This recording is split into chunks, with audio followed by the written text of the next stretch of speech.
Okay, guys, my test video will be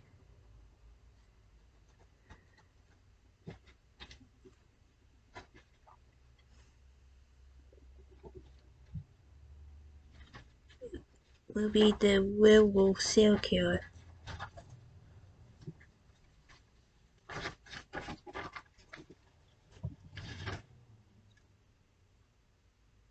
It's a bitterly cold night in the Siberian city of Angarsk. Bars are emptying out. People say their goodbyes and diverge in the snow-filled streets. A woman, her name is Christina, crosses the road ponderously. She's had a few too many drinks. Shivering, she takes her scarf and wraps it tightly around her neck. She's about to come face to face with the werewolf, a man who will soon become known as Russia's worst ever serial killer, and perhaps one of the most demented and cruel men that ever walked the earth. He pulls up beside her in his police car, just a concerned officer of the law helping out a slightly drunk, obviously cold female in the middle of the night. The maniac gives her a reassuring smile. Christina gets in the back of the car, not knowing she's sitting just inches away from an array of instruments of torture. What we've just described is based on a true story. In fact, it's based on many, many true stories that have happened between the years of 1992 and 2010. This serial killer was so prolific, it's hard to imagine he had much time to do anything else but murder. He was so brutal in the way he murdered, it's hard to fathom how his mind worked. What's shocking is that he was never caught during the time he committed the murders. He almost got away with all of his utterly depraved crimes. He was a cop, after all, and by all accounts, a great father and husband. So what do we know about Popkov the Kid? Did he have some of the traits of some serial killers to be? Childhood abuse, extreme trauma, hurting animals, arson, or substance abuse? We can't say for sure, but we know that he was born in Angarsk on March 7th, 1964. There's little said about his childhood, although he's claimed at times that he suffered abuse by his mother. One thing's for sure, he had a problem with women. A big problem. We know that this bad lieutenant, the so-called cannibal cop, married a woman named Elena, and we know they had a daughter named Ekaterina. To them, Popkov was a doting father and a loving husband. He was kind, dependable, sweet, although much like America's notorious Green River Killer, Gary Ridgway, he lived a double life. He'd be at his daughter's school musical performance one minute and tearing a woman to shreds the next. Popkov killed his daughter's music teacher, by the way. He was a career cop with a family. He had a wife who called him a perfect husband and father, and who after his arrest refused at first to believe he was the killer. He was the guy next door, the guy you appreciated living next door to, because he was a trusted member of law enforcement that could be called upon in times of need. But something snapped when he was 28 years old. 1992, the year he committed his first murder. Why did he do it? It's a difficult question, but it seems it was because he suspected his wife had cheated on him. One day he found 2 used condoms in their trash, and this sent him over the edge. He wanted to get back at loose women rather than hurt his own wife. After his arrest, he just said this: I had some reasons to suspect her. I'm not looking for excuses, but this was the impetus for my future. He started killing and doing it in the most horrific ways. On October 28, 1998, 20-year-old Tatiana Martinova and 19-year-old Yulia Kuprikova went out to a concert. They didn't return home. Their bodies were found the next day, torn apart, showing signs of abuse. They'd been drunk, looking like they were having a good time. For Popkov, this meant they were promiscuous, not womanly in the way he'd like to see women act. So he raped and slaughtered them.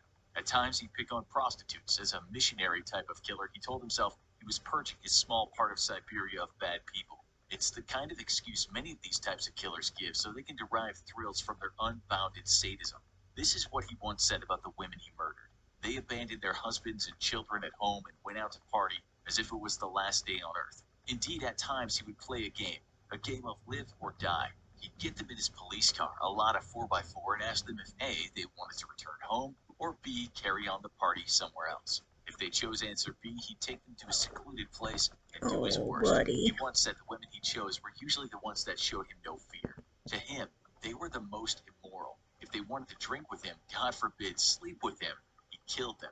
Not all women became victims, he said, but those of a certain negative behavior I had a desire to teach and punish. Most of his victims were just women having a good night out, enjoying the springtime of their life. As we said, one of his victims was Ekaterina's music school teacher. When his daughter came home and asked him for money to go toward her teacher's funeral, he gladly gave some to her, helping to pay for your victim's funeral. Over the years, mutilated bodies were being found in Angarsk in the Irkutsk Oblast region, but the police never managed to secure a lead. They were, after all, seeking one of their own, a man who knew very well how to evade arrest. It didn't make matters any easier that his murders may have covered some 2,423 square miles. It wasn't easy catching.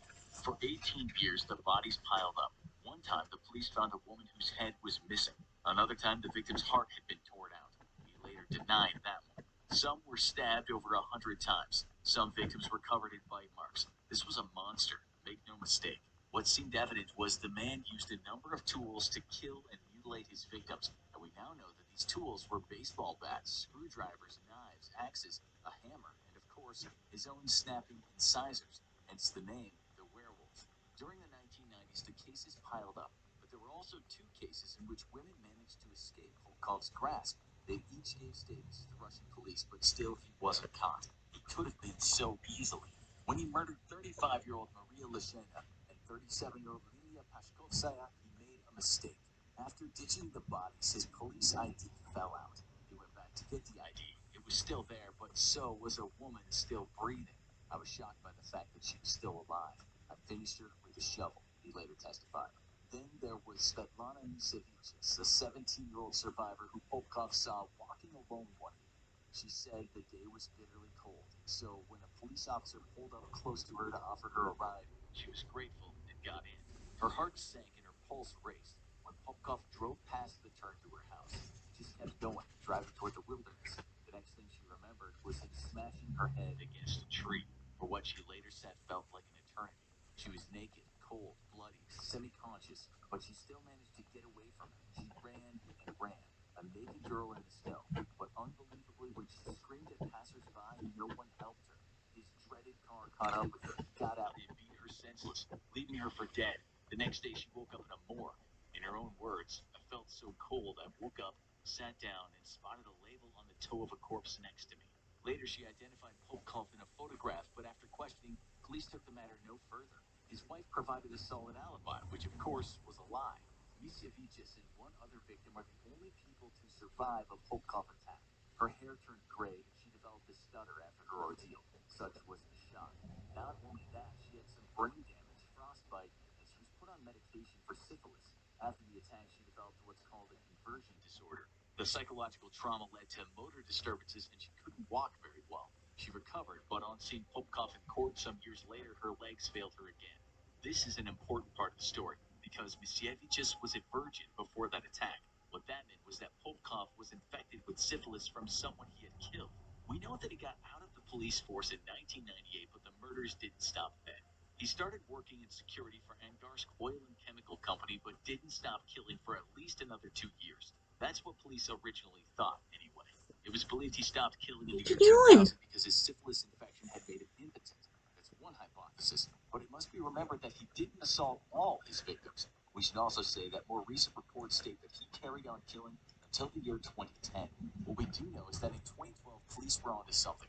They discovered that close to many of the places where the bodies had been dumped, there were tire tracks, and often those tracks belonged to a Lada Niva 4x4. This kind of vehicle was often used by cops in Siberia, so investigators asked 3,500 retired and current policemen for DNA samples. It was all downhill for him from there. He stopped killing, though he'd gotten away with it, and then one day there was a knock on the door. How many people did he kill? In his own words, I can't exactly say. I didn't keep a record. First, he was convicted of 22 murders, and he went down for them. But then there were many more cases. In fact, he confessed to 59 more murders, the ones he could remember doing. Damn. He took cops to some of the scenes of the crime where he dumped the body and gave them all the details he could. Things all added up. At 83 murders, he's said to be the worst serial killer in modern times in Russia. The worst of all time was a wealthy 18th century countess and peasant killer, Saltechika, Daria Nikolaevna Saltykova, who confessed to 138 murders. His tally makes him the third worst in the world, behind Colombian Luis the Beast Garavito, who murdered 138 children, and another Colombian, Pedro Lopez, the monster of the Andes, who killed 110 people.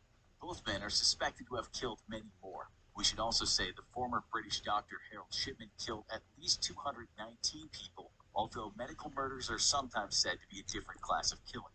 Pulp cult The Family Man and the Devil Next Door was described by many people after he was given a life sentence. One investigator said of him, "He is charming and sociable. Women like him, but he's a beast inside, and it's always hard to fight a werewolf." One person that worked with him on the police force said she nearly choked on her food when she saw his face in the newspaper. She said he seemed like a decent man. He liked to run biathlons. He was even praised for shooting a rapist while on the job. Another person said he was the life and soul of the party. So let that be a warning to us all. The organized type of serial killer is often not what you'd expect. They might be well educated like Ted Bundy was, or they might hold down good jobs, have loving families, and look like Santa Claus like Richard Cunningham, aka the Butcher of Times Square. There's an old saying they have in Northern England that goes, "There's naught so queer as folk," meaning people can be strange, stranger than they let on. No kidding. When his daughter was in her late 20s, she didn't believe he did those things or was even strange. When he was behind bars, she said, "We walked, rode bikes, went to the shops, and he met me from school. We both collect model cars, so we have the same hobby." She said she wanted to become a criminologist, so for a long time she read books on serial killers, their classification, their various signatures, how they worked, and she knew her pop couldn't be a killer. "I do not believe any of this. I always felt myself as Daddy's girl," she said. "Daddy doesn't fit any of these classifications. He doesn't look like some maniac." Looks, as we've pointed out, can be deceiving. Now go watch this. Most evil person in the world. Alright guys, I will see you in my fourth video, so I see you then.